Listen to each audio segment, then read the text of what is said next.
Beloved Bhagwan,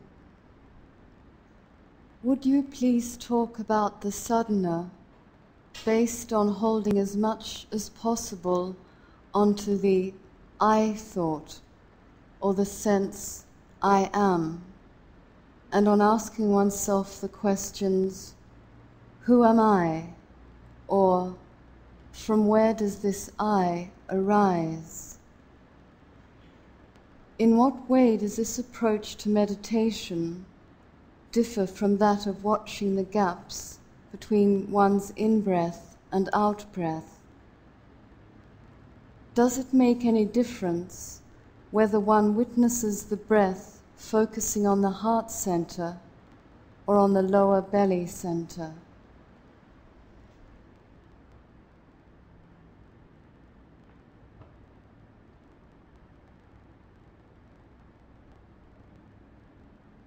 It is an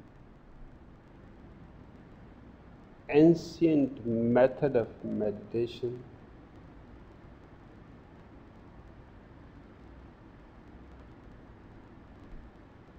but full of dangers unless you are alert,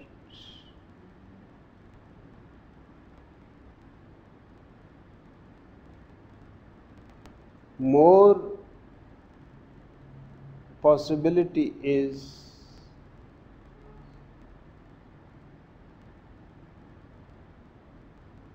that you will be led astray by the method than to the right goal. The method is simple. Concentrating yourself on the concept of I, closing your eyes and inquiring, who am I?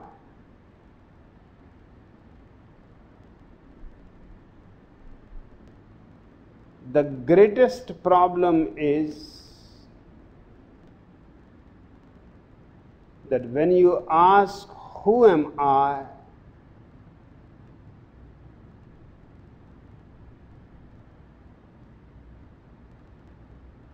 Who is going to answer you?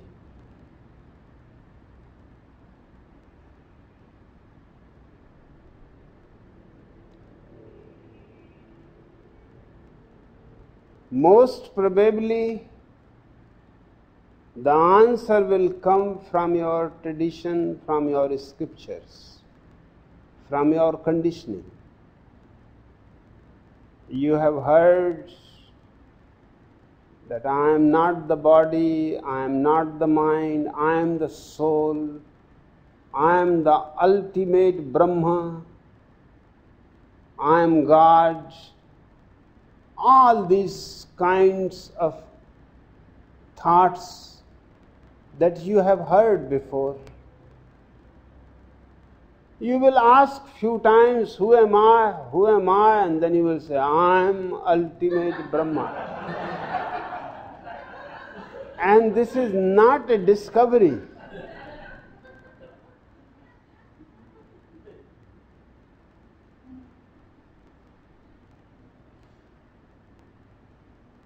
This is simply stupid.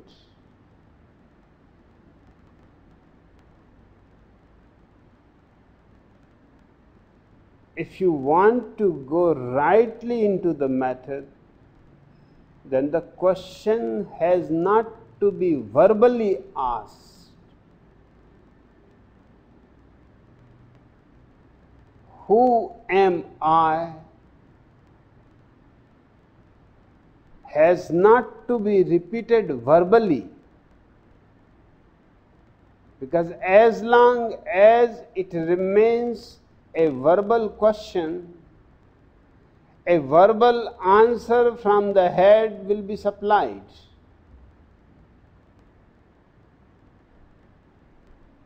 You have to drop the verbal question It has to remain just a vague idea, just like a thirst. Not that I am thirsty. Can you see the difference? When you are thirsty, you feel the thirst. And if you are in a desert, you feel the thirst in every fiber of your body. You don't say, I am thirsty, I am thirsty.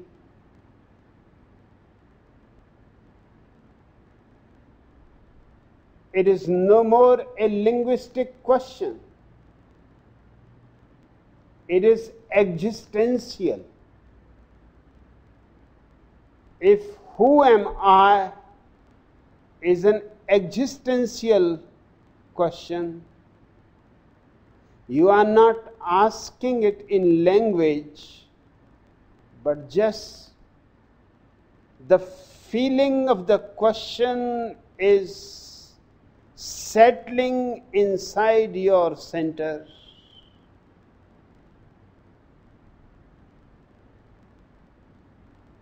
Then there is no need of any answer. Then it is none of the business of the mind. The mind will not hear that which is non-verbal. And the mind will not answer that which is non-verbal. And all your scriptures are in the mind. All your knowledge is gathered there.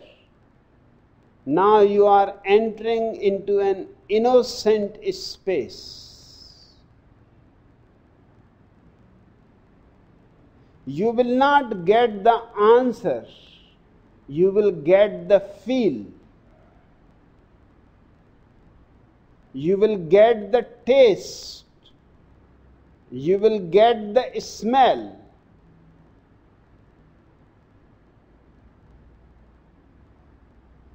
As deeper you will go, more you will be filled with the feeling of being, immortality, blissfulness, silence, a tremendous benediction. But there is no answer that I am this, I am that, all that is from the scriptures. This feeling is from you. And this feeling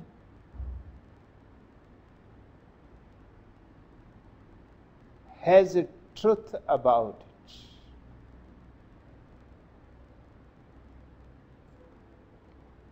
It is a perfectly valid method. One of the great masters of this century, Ramana Maharshi, used only this method for his disciples. Who am I? But I have come across hundreds of his disciples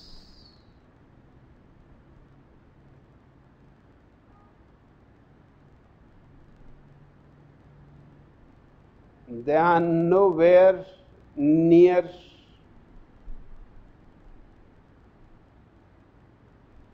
the ultimate experience. And the reason is because they know the answer already. I have asked them, do you know the answer? They say, we know the answer. Then I said, why you are asking?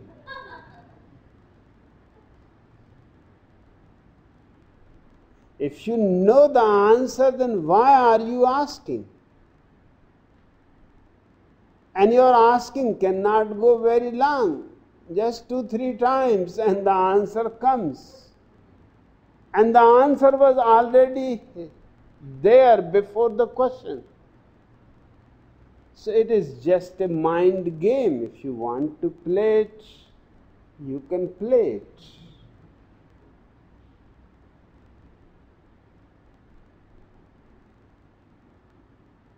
But if you really want to go into it, as it was meant by Ramana Maharshi and by all the ancient seers, it was a non-verbal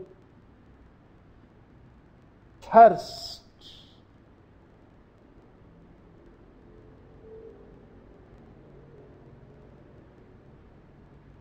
Not knowing oneself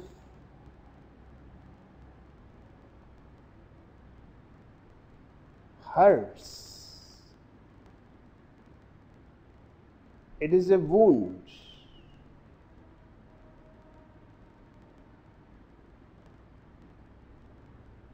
Not knowing oneself makes the whole life meaningless. You may know everything, only you do not know yourself.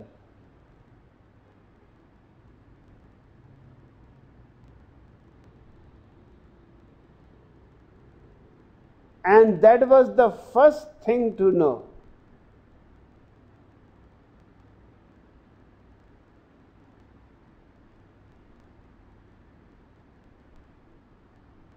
So if you can avoid the dangers,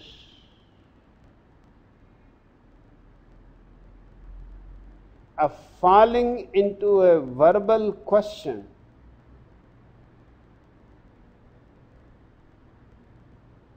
it is perfectly good. You can go ahead. You have also asked about witnessing, watching the breath, where one should watch. Anywhere. Because the question is not where you are watching, the question is you are watching. The emphasis is on watching.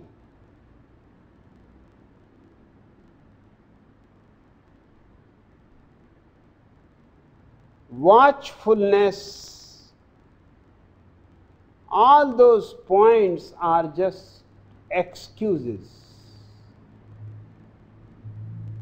You can watch the breath at the tip of the nose when the breath goes in.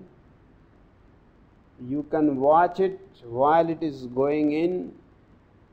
You can watch it when it returns. You can watch it anywhere. You can watch thoughts moving inside. The whole point is that don't get lost into what you are watching. That is important, that is not important. The important thing is that you are watchful, that you have not forgotten watching, that you are watching, watching, watching.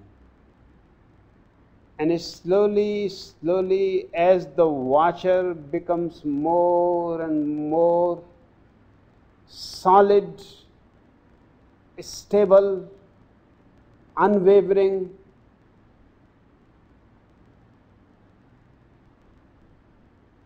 a transformation happens. The things that you were watching disappear. For the first time, the watcher itself becomes the watched. The observer itself becomes the observed. You have come home.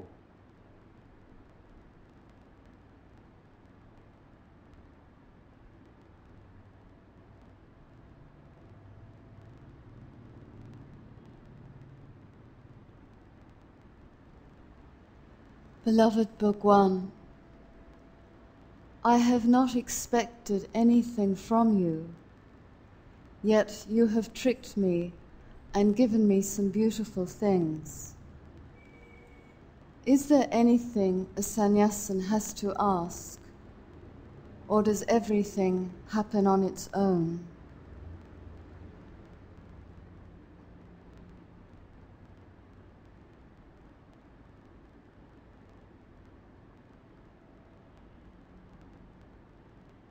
Everything happens on its own. But a sannyasin has to be alert.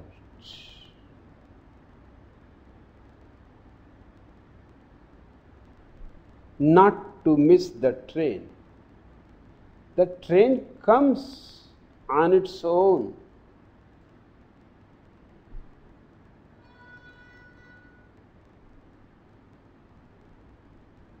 But you have to be alert. All around you, so much is happening 24 hours. Awake, asleep. You have to be watchful what is happening. And the more you are alert, you will be surprised that the same things are happening as they were happening before, but the meaning has changed. The significance is different.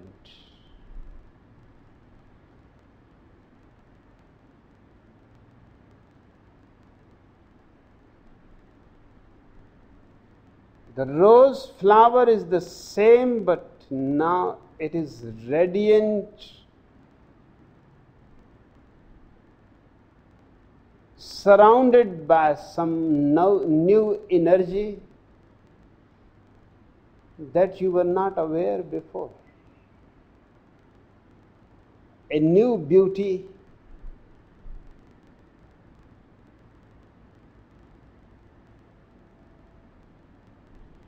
It seems you were seeing only the outer side of the rose. Now you have been able to see its inner world.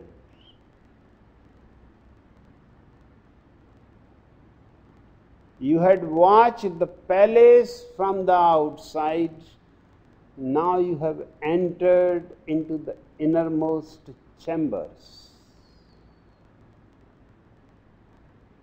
You had seen the moon hundreds of times.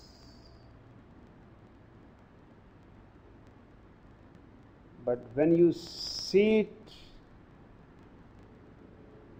silently, peacefully,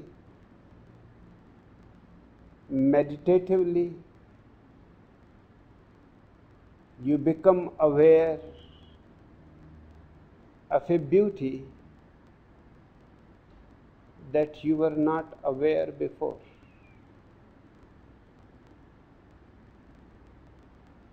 A beauty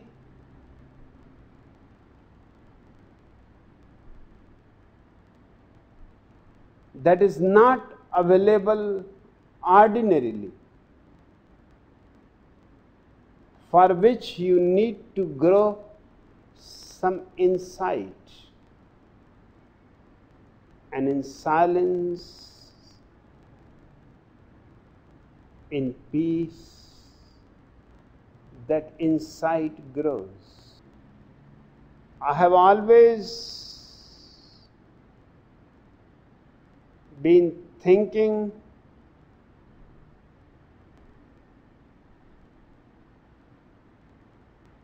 that there are ways of the mind, there are ways of the heart,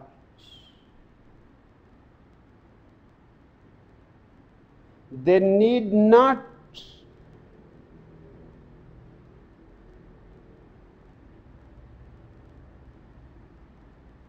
be supportive to each other.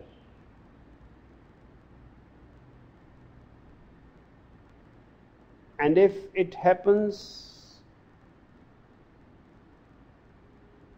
that the mind is not in agreement with the heart, then mind is wrong. Its agreement or disagreement does not matter. What matters is that your heart feels at ease, peaceful, silent, harmonious, at home.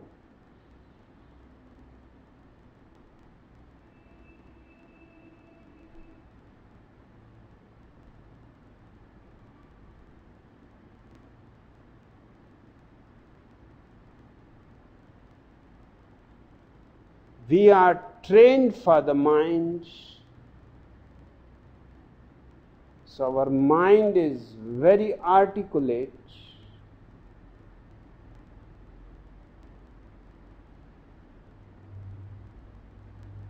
and nobody takes any care of the heart.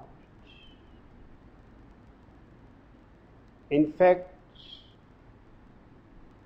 it is pushed aside by everybody.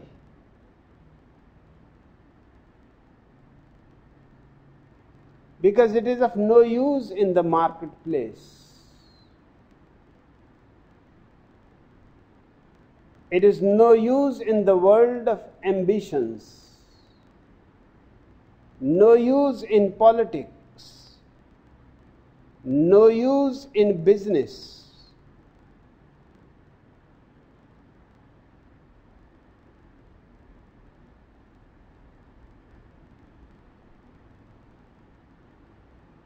But with me,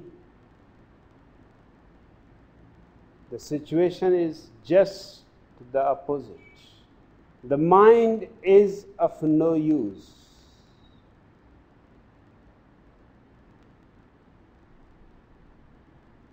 The heart.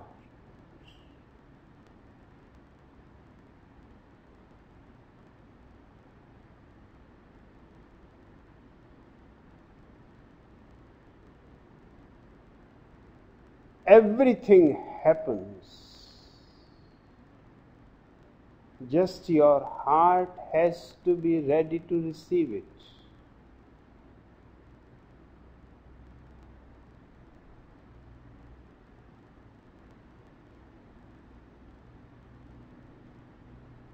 Everything comes, but if your heart is closed,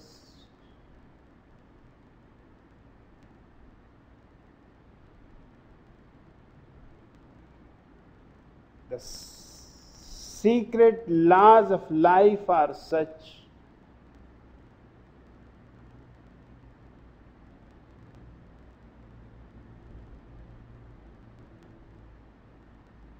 that your doors of the heart will not be knocked even.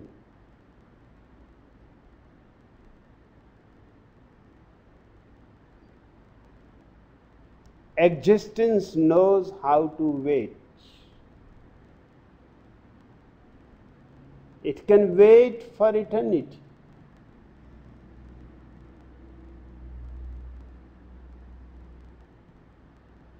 It all depends on you.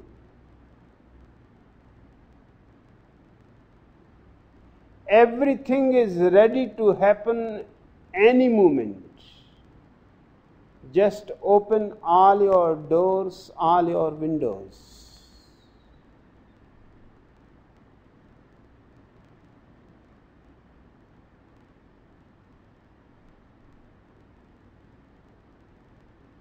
So that the existence can pour in from every side within you.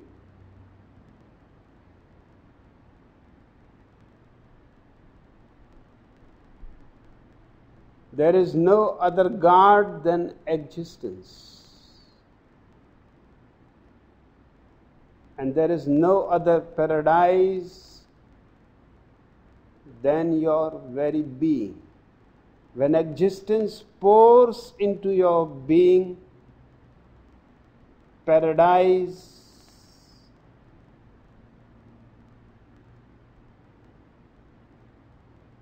has entered in you, or you have entered into paradise. Just different ways of saying the same thing.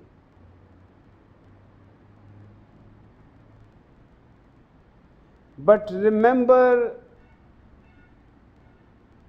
nothing is expected of you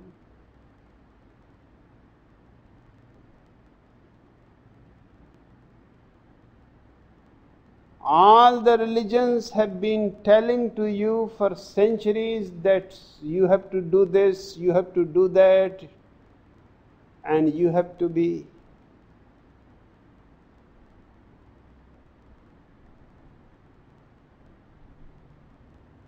a torturer of yourself,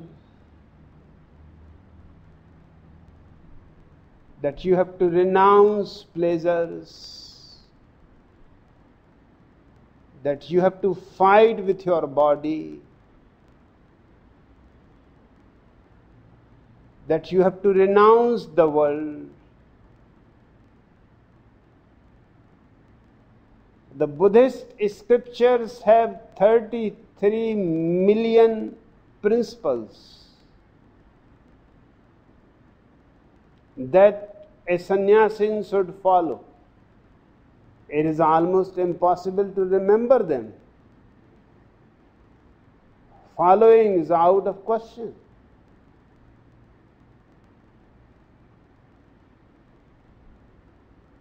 I don't have a single principle for you to follow.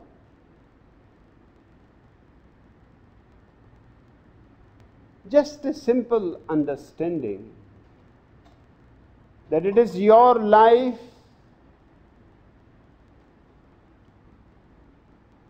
enjoy it,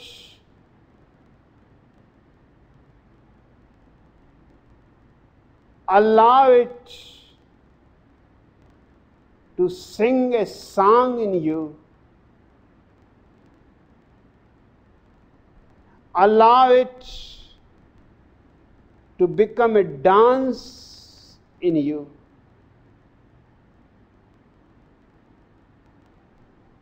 You have nothing else to do but to be simply available.